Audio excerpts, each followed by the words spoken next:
हरीश की एक पत्नी थी जो बहुत बोलती थी और वो उसके ज्यादा बोलने से बहुत परेशान था। हरीश को पता चला कि जंगल में एक महात्मा आए हुए हैं। वह अपनी पत्नी को उनके पास लेकर जाता है और कहता है कि मुनिवर, कृपा करके आप इसे समझाइए, ये बहुत बोलती है। मेरे मना करने के बाद भी इसका दिन भर इसका मुंह चलता ही रहता है।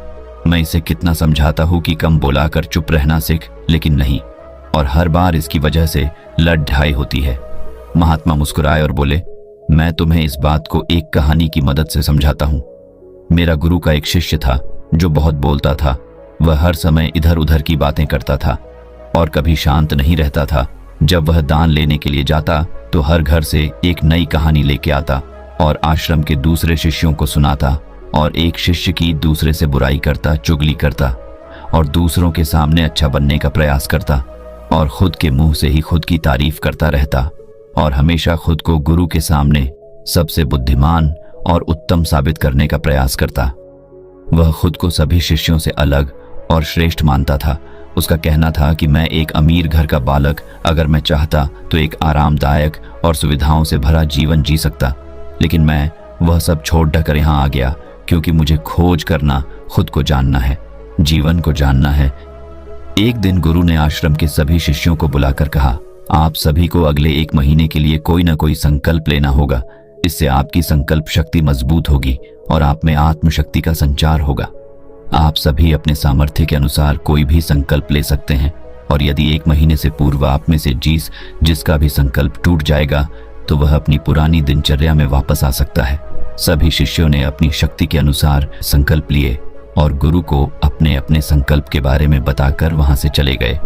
लेकिन वह शिष्य जो खुद को सबसे अलग दिखाना चाहता था, वह सीधे गुरु की कुटिया में पहुंच गया और बोला, मैं कोई छोटा मोटा संकल्प नहीं लेना चाहता, बल्कि खुद की ही जैसे एक और महान संकल्प लेना चाहता हूं। कृपया आप ही बताएं मुझे क्या संकल्प लेना चाहिए। उसकी यह बात सुनकर गुरु मुस्कुराए बोले, क्या तुम मेरे द्वारा दिए गए संकल्प को पूरा कर पाओगे? क्या तुम्हारे लिए उसे पूरा करना संभव होगा? शायद नहीं, वह तुम्हारे लिए संभव नहीं। तुम उसे पूरा नहीं कर पाओगे, इसीलिए तुम खुद ही कोई संकल्प ढूंढो। शिष्य ने कहा, नहीं गुरुदेव, आप जो भी संकल्प मुझे देंगे मैं जरूर उसे पूरा करूं। गुरु ने कहा, ठीक है, तो तुम अगले 1 महीने तक चुप रहो, मुंह से एक शब्द भी नहीं निकालोगे, यही है तुम्हारा संकल्प। शिष्य ने कहा, गुरुदेव, यह भी कोई संकल्प है? ये तो बहुत ही आसान है। आप कोई संकल्प दीजिए जो मेरी योग्यता के बराबर हो। गुरु ने कहा, पहले तो तुम इस संकल्प को तो पूरा करके दिखाओ। शिष्य ने गुरु की बात मान ली और वह उसी समय चुप हो गया और पलटकर कुटिया से बाहर चला गया। उसे चुप रहना बहुत आसान लग रहा था। उसने एक दिन तो जैसे तैसे चुप रहकर काट लिया, लेकिन दूसरे दिन से उसके मन में ना बोलने का बोझ बढ़ने लगा और तीसरे दिन उसे भारीपन महसूस होने लगा और चौथे दिन उसके अंदर एक अजीब सी बेचैनी होने लगी, क्योंकि आसपास आश्रम के सभी शिष्य एक दूसरे से बातें कर रहे थे। वह भी अपना पक्ष उनके सामने रखना चाहता था, उनकी बोलती बंद कर देना चाहता था, लेकिन उसका संकल्प उसके आ रहा था, इसीलिए वह पूरे दिन सिर्फ और आंखें बनाता। इसी तरीके से कुछ दिन और बीते और वह शिष्य बीमार पड़ गया। उसका सिर फटा जा रहा, उसका खाने पीने तक का मन नहीं था, वह सिर्फ बोलना चाहता था। वह गुरु के पास गया और उनके सामने बैठकर लिखकर उन्हें बताया, गुरुदेव, मैं बोलना चाहता हूँ, बिना बोले मुझे सांस नहीं आ रही है, मेरा दम घुटता जा रहा है, मैं अंदर ही अंदर पागल हुआ जा रहा हूँ, मैं क्या करूँ? संकल्प तो ड दूं क्या? ये पढ़कर गुरु मुस्कुराए और बोले, मैं संकल्प ढाने के लिए नहीं होते, लेकिन जो अपने संकल्प को पूरा कर लेता है वह अपनी आंतरिक शक्ति को बढ़ाता है, और जो अपनी आंतरिक शक्ति को बढ़ा लेता है वो समाज और जागृति की राह पर आगे बढ़ जाता है। संकल्प का लेना भी तुम्हारे हाथ में था और इसे तोड़ना भी तुम्हारे हाथ में है। तुम्हारे बहुत से भाई अपने संकल्प को तोड़कर अपनी पुरानी दिनचर्या पर वापस आ चुके हैं। अगर तुमसे नहीं हो पा रहा तो तुम भी संकल्प तोड़कर अपनी पुरानी दिनचर्या पर वापस जा सकते हो। लेकिन याद रहे, अगर आज तुम इस छोटे से संकल्प को नहीं संभाल पा रहे तो तुम अपनी बाकी की पूरी जिंदगी को कैसे संभाल सकोगे? बाकी फैसला पूरी तरह से तुम्हारे हाथों में है। गुरु की यह बात उस शिष्य के दिल में चोट कर गए। वो बिना कुछ बोले वहां से वापस चला गया और खुद को अपनी कुटिया में बंद कर वह केवल अपने जरूरी कामों के लिए ही कुटिया से बाहर निकलता, बाकी सारे समय कुटिया के अंदर ही बैठा रहा। 15 दिन बीत चुके थे और आश्रम के लगभग सभी शिष्यों का संकल्प अब तक टूट चुका था, लेकिन उसका संकल्प अभी भी जारी था। संकल्प लेने के बाद से अब तक उसने एक शब्द भी नहीं बोला। सारा आश्रम हैरान था कि इतना बोलने वाला इंसान चुप कैसे हो। 15 दिन बीतने के बाद वह दोबारा अपने गुरु के पास गया और लिखकर बताया है, गुरुदेव, मैं बाहर से तो चुप हूं, लेकिन मेरे भीतर बहुत सी आवाजें हैं, बहुत सी चीख पुकार और शिकायतें हैं। मैं अंदर ही अंदर बात करता रहता हूं। मेरा मन तरह तरह के प्रश्न पूछता है। मैं बाहर से जितना मोर, भीतर से उतने ही शोर शराबे से भरा। क्या इस तरह से मेरा संकल्प अभी भी है? गुरु ने कहा, हाँ, तुम्हारा संकल्प अभी भी जारी है, लेकिन जब तक लोगों की ये आवाजें तुम्हारे कानों में बजती रही, तुम्हारा मन बोलता रहेगा, क्योंकि इसे तो आदत है। तुम भले ही बाहर से चुप रहो, लेकिन तुम अंदर ही अंदर बोलते रहोगे।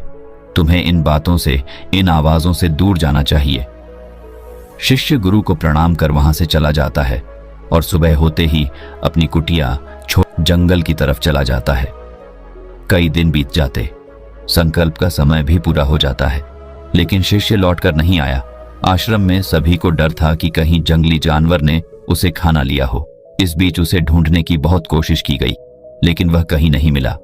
गुरु भाइयों ने मान लिया था कि जंगली जानवरों ने उसे अपना शिकार बना लिया है, लेकिन गुरु को ऐसा नहीं लगता। एक दिन आश्रम का एक अन्य शिष्य गुरु के पास आया और बोला, गुरुदेव, हमारे उस अधिक बोलने वाले भाई के साथ क्या हुआ होगा? क्या जानवर ने उसे मार दिया होगा? गुरु ने कहा, हो सकता है कि जानवरों ने उसे अपना शिकार बना लिया हो, लेकिन उसके न लौटने की एक दूसरी वजह भी हो सकती है। शायद उसे वह मिल गया है जिसके लिए वह गया था। फिर शिष्य ने पूछा, गुरुदेव, क्या ज्यादा बोलना इतना हानिकारक होता है? गुरु ने बोला, कहा, इंसान के जीवन के बहुत सारे दुखों में से एक दुख यह भी है कि वह कभी चुप नहीं रह सकता, हमेशा कुछ ना कुछ बोलता ही रहता है। सिर्फ हमारे बोलने के कारण हमारे आधे से ज्यादा दुख पैदा होते हैं। हम में से कोई भी चुप नहीं रहना चाहता, हम बस सामने वाले को सुना देना चाहते हैं। जो भी हमारे मन में है सब निकालकर उसके मन में बैठा देना चाहते हैं, उसे समझा देना चाहते हैं कि देख, तू गलत है और मैं सही। इस तरीके से सुनने और सुनाने का यह काम जिंदगी भर चलता रहता है, लेकिन इस नासमझी में हम अपना समय, अपना जीवन, अपनी समझ और सबसे महत्वपूर्ण अवकीमती पल जो जिए जा सकते हैं, जिनको अनुभव किया जा सकता है, जिनमें आनंद को प्राप्त किया जा सकता है, यह सब खो देते हैं। लेकिन इसके बदले हमें मिलता क्या है? कुछ नहीं, सब व्यर्थ और बर्बाद हो जाता है। शिष्य ने पूछा, तो फिर इसका समाधान क्या है? गुरु ने कहा, पूरी जागरूकता के साथ अपने विचारों को देखना, यही एकमात्र तरीका है। सारी मानसिक समस्याओं का वर्तमान में रहकर चिंतन करना, पूरी जागरूकता के साथ अपना काम करना जिंदगी में चमत्कारिक बदलाव ला देता है। उसके बाद वह शिष्य गुरु से अपने प्रश्नों का उत्तर पाकर उनको प्रणाम करके वहां से चला गया। उस शिष्य को आश्रम छोड़ ढकर गए 3 महीने का समय बीत चुका था, लेकिन उसकी कोई खबर नहीं। अब तक तो सभी गुरु भाइयों ने भी उसके वापस लौटने की उम्मीद छोड़ी, लेकिन एक दिन वह आश्रम लौट आता है। लेकिन अब वह नहीं था जो यहां से गया था, वह कुछ और ही बनकर वापस आया था। उसके अंदर एक गजब का बदलाव महसूस किया जा सकता था। उसके चेहरे पर एक गजब का ठहराव और आंखों में बनी शांति थी। आश्रम में आते ही सभी गुरु भाइयों ने उसे चारों तरफ से घेर लिया और बातें करने लग गए। वह भी अपने गुरु भाइयों से बातें करने लगा। उससे बात करने वाले सभी ने यह अनुभव किया कि अब वह पहले जैसा उतावला और बातूनी नहीं रह गया था। उसके मुंह से एक एक शब्द बहुत ही सुलझे हुए और मधुरता के साथ निकल रहे थे। थोड़ी देर तक गुरु भाइयों से बात करने के बाद वह सीधा गुरु की तरफ चला गया। उसने गुरु के चरण छुए और कहा, गुरुदेव, क्या मैं अब भी मौन हूं? क्या अब भी मेरा संकल्प जारी है?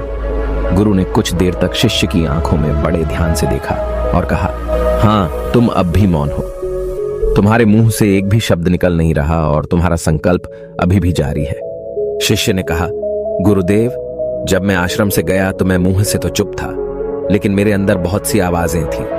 मन में बहुत से प्रश्न थे और वह बंद नहीं हो रहे थे, तो मैं जंगल में चला गया, इस उम्मीद से कि वहां मुझे शांति मिलेगी और मेरे मन की बकबक कम हो जाएगी। लेकिन मैं जितना एकांत में जाता गया, मेरे अंदर की आवाज उतनी ही तेज होती गई। मेरे भीतर की पुरानी से पुरानी आवाज मुझे सुनाई देने लगी। तब जाकर मैंने महसूस किया कि मैं कितना गलत कर रहा था। जब मैं अपने परिवार वालों, दोस्तों को और गुरु भाइयों को बुरा भला कहता था तो उस समय मुझे लगता था कि मैं सही कह रहा हूं। जब मैं गुरु भाइयों की एक दूसरे से चुगली करता था और उनका मजाक बनाता, तब भी मुझे यही लगता था कि मैं उनसे बेहतर हूं और मैं सही कर रहा हूं। लेकिन उस दिन मैंने पहली बार महसूस किया कि मैं कितना गलत बोलता था। काफी दिनों तक ये आवाजें, ये शिकायतें मेरे अंदर चलती रहीं, लेकिन धीरे धीरे करके एक दिन ये सारी आवाजें मेरे अंदर से समाप्त हो गई। अब मैं भीतर से भी मौन हो गया। उस घने जंगल में बाहर से कोई बोलने वाला था नहीं और भीतर कोई आवाज बची ही नहीं थी, और मैं उस दिन पहली बार मौन का सही अर्थ समझा। मेरे चारों तरफ बहुत शांति थी। हालांकि अभी भी कुछ आवाजें आ रही थीं जो पहले भी आती थीं, लेकिन मैं उन्हें सुन नहीं पाता था। पर अब वह सभी आवाजें मुझे स्पष्ट रूप से सुनाई दे रही थीं। हवा के चलने की आवाज, चिड़ियों के चहकने की आवाज और पानी के बहने की आवाज। ये सभी आवाजें मैंने पहली बार पूरे होशपूर्वक सुनी। अपने चारों तरफ इतनी शांति मैंने पहले कभी महसूस नहीं की थी। तो इस शांति को भंग करने के लिए मैंने पहली बार अपने मुंह से कोई शब्द निकाला। मैं चिल्लाया, हे ईश्वर, ये कैसी शांति है? सभी कुछ इतना शांत क्यों है? ऐसा क्या हो गया? लेकिन मेरे चिल्लाने के बाद भी शांति भंग नहीं हुई। सब कुछ पहले जितना ही शांत था, बाहर भी और भीतर भी। हे गुरुदेव, मैंने अपने गुरु भाइयों से बात की, मैंने आपसे बात की। मैं बोल रहा हूं, मैं चल रहा हूं, मैं सब कुछ देख रहा हूं, लेकिन मैं अपने भीतर एकदम एकांत में हूं, मौन में हूं, भीड़ में होता हूं, तब भी भीतर से अकेला एकांत में होता हूं। जब मैं खुद में भी शोर करना चाहता हूं, तब भी एकांत में ही होता हूं। अब सब दिखाई पड़ने लगा है, सब सुनाई पड़ने लगा है। गुरु ने कहा, जब तक हम बाहर की तरफ बोलते रहेंगे, भीतर अशांति ही रहेगी। लेकिन जिस दिन हम भीतर की तरफ मुड़ जाएंगे, तब हमारे मुंह से कुछ भी निकलेगा, हम शांत ही रहेंगे। दुनिया में जितनी भी बुराइयां हैं, ज्यादातर हमारे बोलने से ही उत्पन्न होती है, क्योंकि हम चुप रहना नहीं चाहते। हम जितनी जरूरत है उससे कहीं ज्यादा बोलते हैं। हम सामने वाले को सुनना नहीं चाहते, बल्कि उसकी बोलती बंद कर देना चाहते हैं।